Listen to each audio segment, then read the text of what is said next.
Before proceeding, viewers are advised to exercise caution. The following is intended for educational and entertainment purposes only. This is a verbatim reproduction of testimony in federal court in the case of Sean Diddy Combs, as reported by Inner City Press. The day in court seemed unremarkable. Everything was proceeding according to the usual script.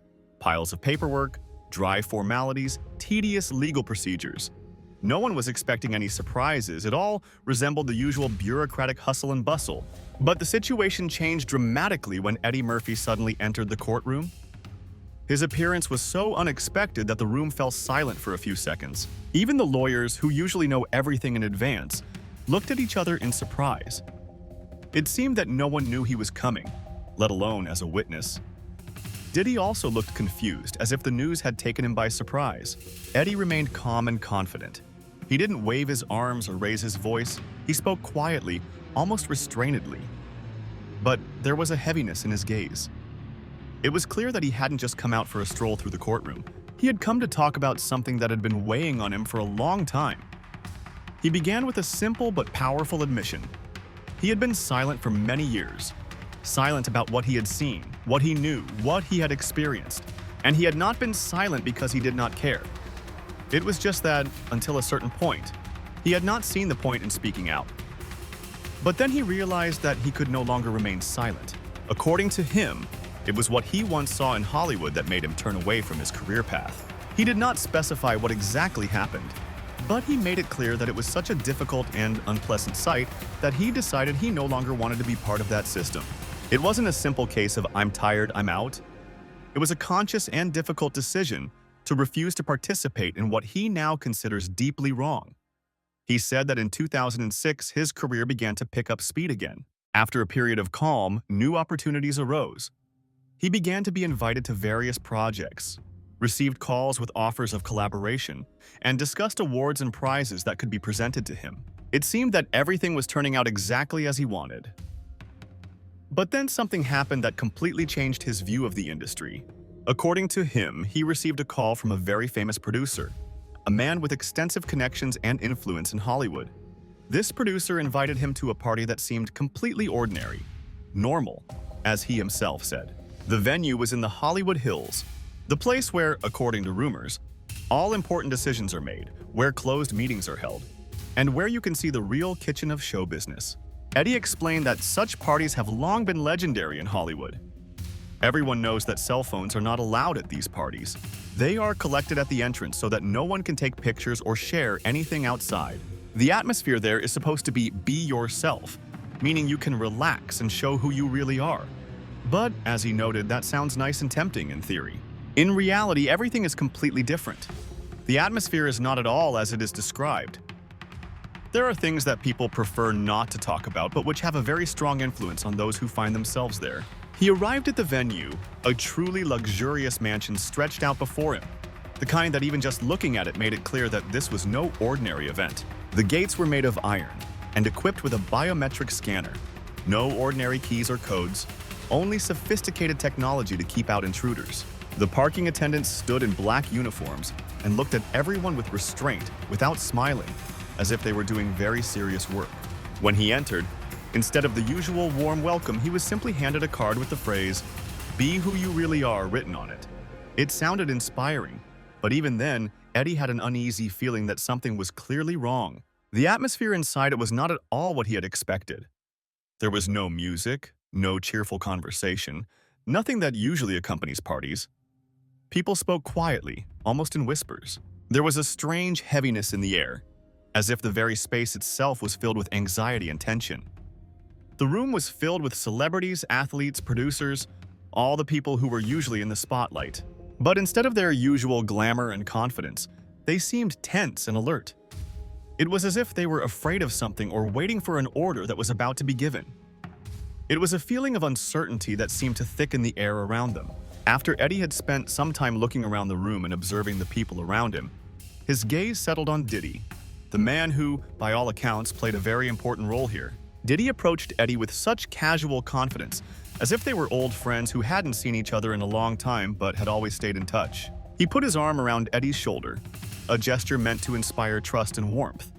But Eddie immediately thought that this was not a normal greeting. Then Diddy said quietly, almost intimately, "You're finally home." On the surface, these words might have seemed simple and even touching, home, as a symbol of one's homeland or a place where you are always welcome. But Eddie felt a deep sense of unease. He understood that this was not just about returning to the industry, not about the familiar Hollywood of bright lights and movie sets. The home Diddy was talking about was a metaphor for something much darker, hidden behind the facade of glamour. It was a place not everyone could enter, where strict rules reigned supreme.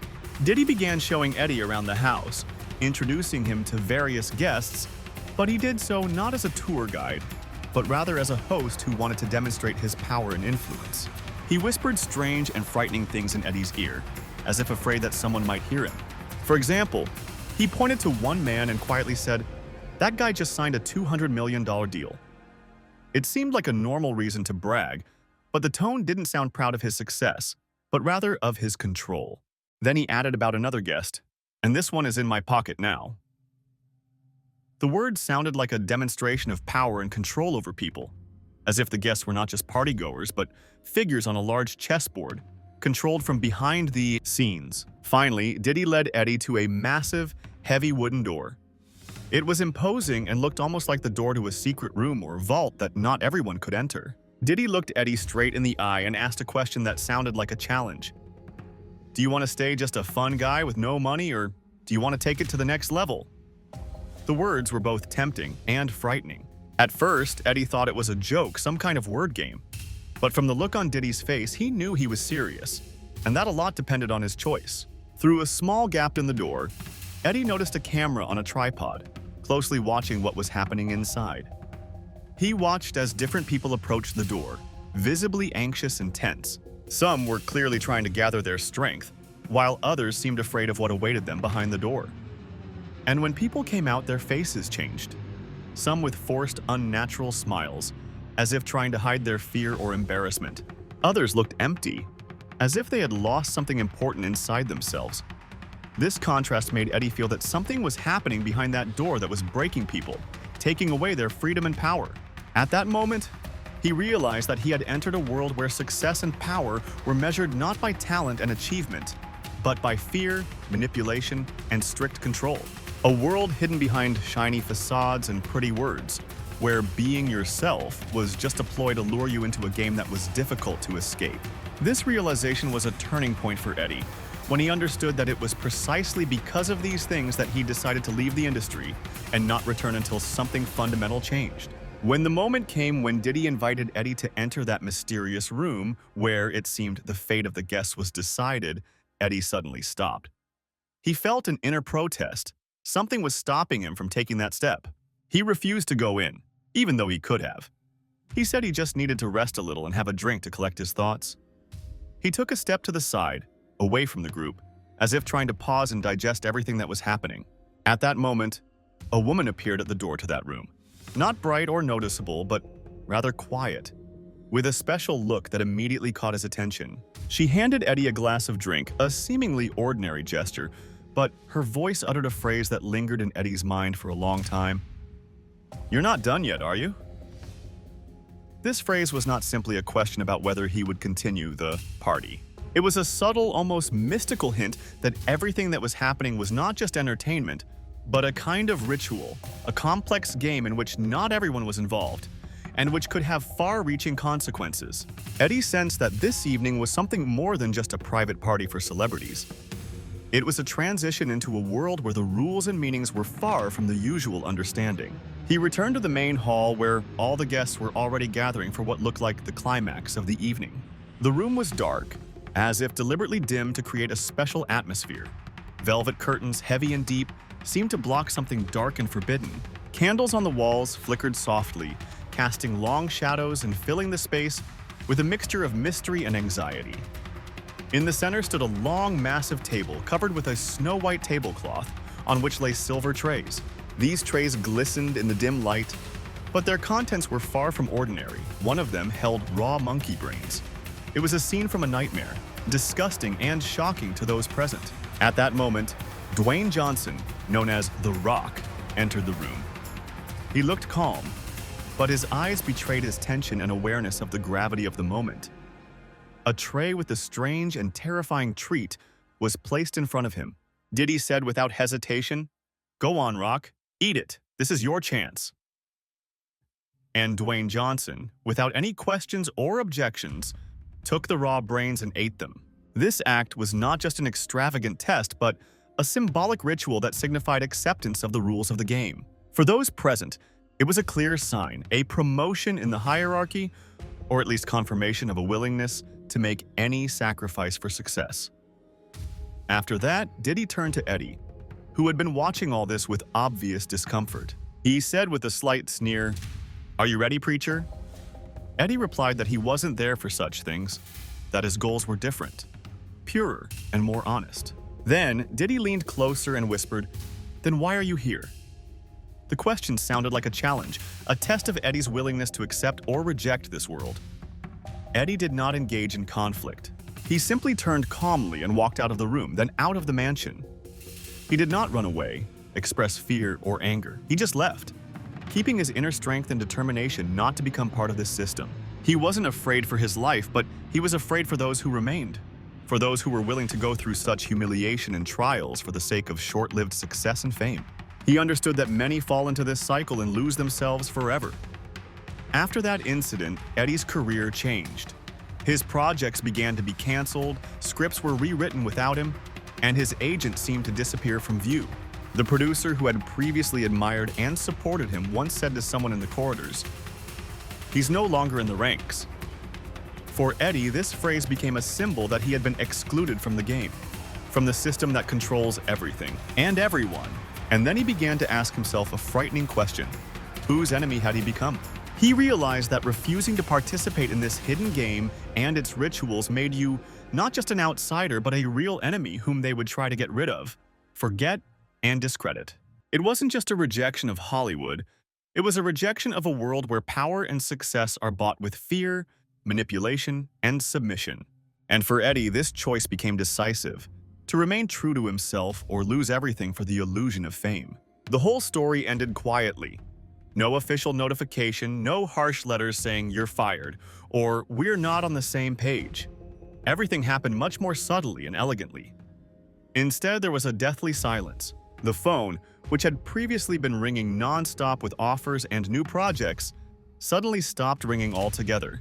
The people Eddie had once easily communicated with still smiled, but their smiles were lifeless, as if words were just words and no actions followed. The whole world of Hollywood continued to exist, but Eddie seemed to have ceased to be part of that circle.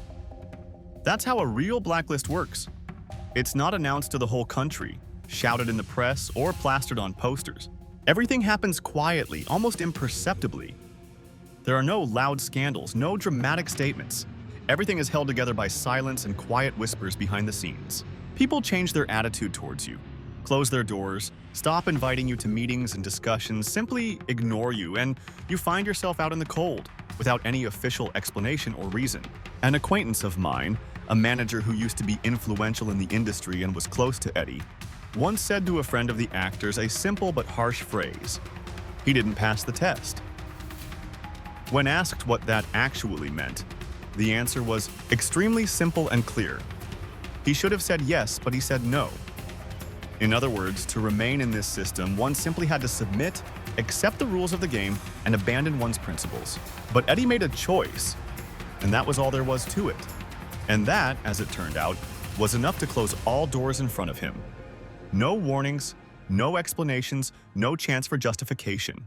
That was the harsh reality. Refusing to play the game and submit unconditionally cost him not only his career, but also his place in the industry he once loved and to which he had devoted the best years of his life. The judge gave Eddie Murphy the floor to present his evidence.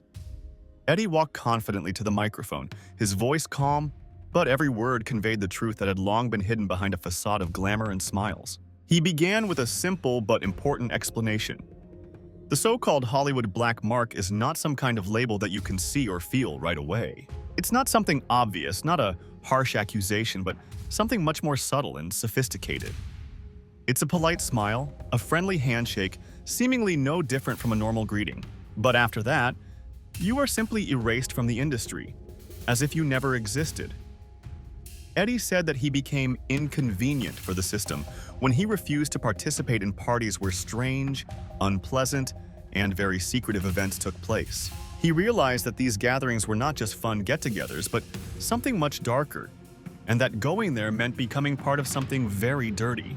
And when he finally decided to leave, to stop playing by their rules and tell the truth, that was the final straw that closed all doors for him. He clearly emphasized that he was cut off, not for any bad deeds or mistakes, but for simply refusing to participate in what was considered wrong. And Eddie wasn't just talking about himself. He mentioned that there were other people around him who had also simply disappeared from Hollywood's radar because they didn't want to be part of the game. But everyone pretends that these are just coincidences, that it's not a systematic process, but simply bad luck or misunderstanding. No one officially acknowledges the existence of such a system. And then Eddie said it straight and bluntly. Hollywood is a myth factory. The biggest myth is that success depends on talent and hard work. But in reality, it's completely different. Success depends on how willing you are to play by the rules of this closed game. How much are you willing to sacrifice yourself and your principles in order to stay in this industry? It was a harsh admission that revealed the essence of the hidden mechanisms and made one think about how glamour and fame often hide a darkness that is better left unsaid. After Eddie explained the essence of the black mark and how the system works through silent exclusion, he moved on to the most difficult and tense moment of his speech. He said that in Hollywood there is an unspoken, unofficial, but long-known list, a kind of taboo. It is a list of people who cannot be criticized, whose names cannot be mentioned in a negative context. Because as soon as someone dares to say something bad about these figures, they are immediately blacklisted from the industry, and it turns out that people start to avoid you as if you did not exist. A tense silence hung in the room. The atmosphere seemed to shrink. Everyone understood that this was about something much more serious than the usual rumors or speculation. The judge, trying to remain objective and not give in to emotions, asked Eddie to avoid assumptions and speculation, demanding that everything be confirmed by facts. But Eddie replied calmly and confidently. He wasn't making things up or speculating, but telling what he had experienced firsthand. He had lived through it personally, seen with his own eyes how these rules work and who is behind them. Then he started naming names. And that was perhaps the most courageous and shocking part. First on the list was Diddy, a man who, according to Eddie, plays a key role in maintaining and controlling the system. Next, he named Tyler Perry, another influential figure whose name is also protected. But the most unexpected and shocking revelation was that Oprah Winfrey, one of the most respected and influential figures in the media, according to Eddie, is not only on this list but was actively involved in its creation and maintenance. These statements shocked everyone present.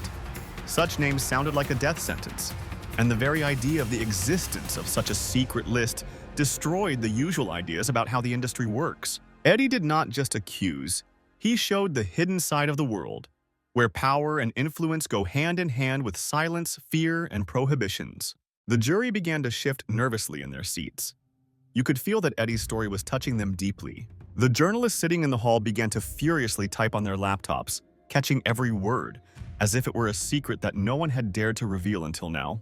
Eddie continued to explain, "This list is not some physical document or notebook that can be shown or presented. It is more like an invisible line, a fine line that cannot be crossed if you want to stay in the game. Once you cross that line, you simply disappear from the industry. Not because you're guilty of something or did something wrong, but because you opened your mouth and said something you shouldn't have." That's exactly what happened to him. He said that this was precisely why Diddy had remained untouchable for so many years. It wasn't just the lawyers and big money that always knew how to solve any problem, but also people's fear. People were afraid to speak out, even if they didn't attend his private parties or have anything to do with his business. Nevertheless, they covered for him because they depended on his favor, on the role he played in the industry, and on the power he wielded. The prosecutor couldn't help himself and asked directly, had Eddie told anyone about the existence of this list? Murphy nodded. He admitted that an actor who had once been close to him had warned him, "You're crossing the line, and there's no coming back." Eddie did not reveal the name of this person, but made it clear that they had indeed been friends and colleagues in the past. Now their paths had diverged, because telling the truth in such a world almost always means losing your circle and support. After Eddie revealed the most frightening part, the invisible black mark in the list, he moved on to concrete evidence. He presented the court with correspondence, messages, and call logs from the time it all began. These documents clearly showed how attitudes toward him gradually changed after that fateful party. Eddie explained a simple but harsh pattern. No one will ever tell you directly that you're out of the game. There are no official letters or loud statements. Just phone calls that used to come constantly suddenly stop. First, your name disappears from the list of people who must be invited. Then it is moved to the maybe category. And then it is completely erased from all plans and events. You become invisible, and it all happens gradually so that no one can accuse anyone of openly excluding you. The harshest words that were spoken that day came from Eddie. He said, "You think Diddy intimidated people on his own? No, he had help. He had a whole network." He looked intently at the jury and made an important point. That the essence of this case was not just about the events of one terrible night or even one party. The main thing was how many people remained silent, signed checks to cover it all up, how many careers were built on the silence of others and on the fear of speaking the truth. These words made everyone in the courtroom think about the scale of what was happening. This was not just the story of one man. It was a systemic conspiracy, a chain in which every element of silence and support allowed dark deeds to continue in the most glamorous industry in the world. When Eddie spoke about how it had affected him, his voice became quieter, as if he were sharing his most intimate thoughts. He stopped simply recounting events. Now his words conveyed the pain and exhaustion that had built up over the years. Noticing the change in tone, the prosecutor asked cautiously, "How has all this affected you personally?" Eddie paused, took a deep breath, and began to speak as if lifting a heavy burden from his soul. He admitted that the experience had broken him, but not immediately, not with a single blow. It had happened gradually, like ice melting slowly and irrevocably. The career that had seemed so bright and secure did not disappear in an instant, but dissolved like morning fog. With each passing day, with each new rejection, with each silence from those around him, it became more and more illusory. He said that he tried to hide it from everyone, even his closest friends. Why? Because he understood that if he told anyone, they probably wouldn't believe him. And even if they did, no one would be able to help him. In his world, admitting the truth often brings no support, only greater isolation. So he kept quiet, hid his pain and fear, and tried to pretend that everything was fine, that he was still a star. But the harder he pretended, the emptier he felt inside. He described how he spent his days sitting at home in the same chair, motionless, as if paralyzed by memories of that fateful night. He couldn't forget not only what had happened to him personally, but more than anything else, the suffering of the people he saw around him. He saw how they were afraid, how they kept their fear inside, hiding it behind forced smiles. People who seemed successful and happy in public were actually prisoners of the system, afraid to speak up, afraid of losing everything. Here, Eddie paused and said that it was the children who saved him. Their laughter and joy coming from the next room brought him back to life, back to reality. It was the light at the end of the tunnel that helped him not to break down completely. He realized that for their sake, it was worth enduring all these trials, fighting the system, not giving up. And then he found faith. Not some external thing, not for show or status, but an inner strength that he couldn't ignore. Eddie stopped asking God the agonizing question, "Why is this happening to me?" Instead, he began to ask, "When will the time come? When will the truth become stronger than money? When will justice cease to be an empty word?" These questions became a new guiding light for him, a hope that kept him from giving up, no matter what. Eddie said that at some point he realized he needed help, so he turned to a psychotherapist and a spiritual mentor. This was important to him because he carried a burden of guilt inside him. Guilt for leaving alone, for not being able to bring others who were trapped in the system with him. He admitted that he had been silent for too long, but now he realized that silence was the most dangerous thing he could have done. The prosecutor asked him why he had been silent for so long. Why hadn't he written a book or given interviews? Eddie replied simply and directly, because microphones, cameras, and all these public platforms actually belong to those who have secrets. He added that, of course, he had lost the public's interest, lost the glamour and the lucrative offers. But in return, he had finally found what he called true peace. And that, he said, was his first real role, to be himself without masks or lies. When asked why he decided to speak out now, Eddie replied that the walls were starting to come down. He felt that he was no longer alone in this. He heard the voice of Cassie Ventura, who also spoke in court, and then Monique, who confirmed his words. He recalled an old interview with Prince, where he spoke about things that most people didn't want to hear. This made him realize that he couldn't sit in the shadows and remain silent any longer. He admitted that he was afraid. Afraid of losing his job, of being slandered, of being erased from the industry. Because that's exactly what happened to those who dared to speak the truth. They weren't just ignored, they were erased, excluded forever. But now, Eddie said, everything is changing. The domino effect has been set in motion. And if he becomes the next Bone, so be it. The main thing is that no one else remains silent and the truth finally comes to light. He described how he watched Diddy closely in court. He was shouting and trying to defend himself, but his defense was falling apart. The reason was not rumors or loud headlines, but the fact that everything that was said was under oath. It was the truth, not speculation. Eddie added that he didn't need a book or anyone's forgiveness. He just wanted peace. And peace, he said, would only come after the truth came out. He said that his children had recently asked him why he wasn't in movies anymore. He couldn't lie to them. He didn't say he was tired or anything like that. He admitted to himself that he left because he didn't want to sell his soul for a career. Eddie emphasized that his speech was not intended to destroy Diddy, but to ensure that no one else would build their career by exploiting people like him. When the judge announced a recess, the entire courtroom stood up with Eddie, not out of formal courtesy, but out of sincere respect. When the hearing resumed, the air was thick with the sense that the end was near. The prosecutor asked his final question. What was the most important thing that the jury and the public should take away from everything they had heard? Eddie paused, then leaned toward the microphone and said, "Hollywood doesn't live on talent, it lives on obedience." The courtroom fell so silent you could hear a pin drop. He continued, "Hollywood values obedience, not honesty. As soon as you stop nodding and pretending that everything is fine, you are simply thrown out the door." What happened at Diddy's parties was not chaos, but a well-thought-out system. It works on fear, favors, and silence. Eddie saw good people turn into puppets. He saw adults eat monkey brains for the sake of roles. And those who laughed the loudest were the ones pulling the strings. He looked closely at the defense attorneys who had previously tried to justify and refute the charges. And he told them straight, without hints or embellishment, that Diddy hadn't just created an entertainment and business empire. No, he had built a trap. A carefully thought-out, cunning network that lured people in with promises of success and fame, but in reality kept them under control like puppets. Many who fell into this system thought they were climbing the career ladder, reaching new heights, but in reality they found themselves in a trap from which it was very difficult to escape.